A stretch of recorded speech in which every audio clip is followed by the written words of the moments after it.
transfer pricing yang disalahgunakan. Diperkirakan sekitar 60% perdagangan internasional terjadi di internal perusahaan multinasional, ketika antar cabang dalam satu induk perusahaan melakukan jual beli barang jasa satu kepada yang lain.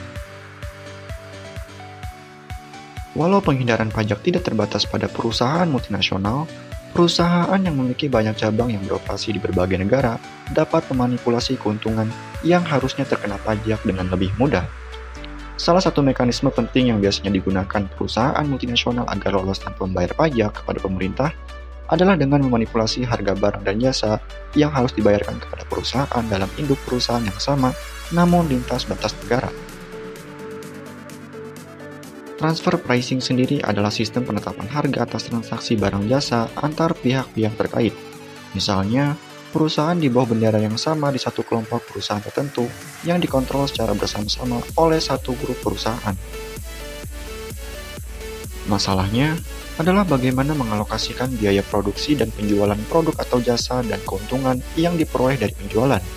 Peraturan internasional menuntut perusahaan untuk memberi harga barang dan jasa kepada perusahaan yang punya hubungan, seolah-olah mereka tidak terkait satu sama lain dan berdagang di pasar terbuka.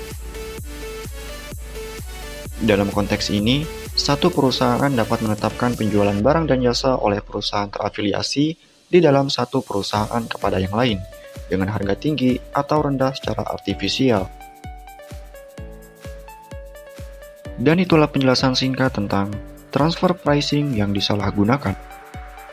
Bagi kalian pengusaha dan membutuhkan jasa perpajakan, ayo kunjungi kami di website www.konsultanpajakrahayu.com atau bisa langsung datang ke kantor kami yang beralamat di Perumahan Geraha Kartika, Bojongbaaru, Kecamatan Bojonggede, Kabupaten Bogor.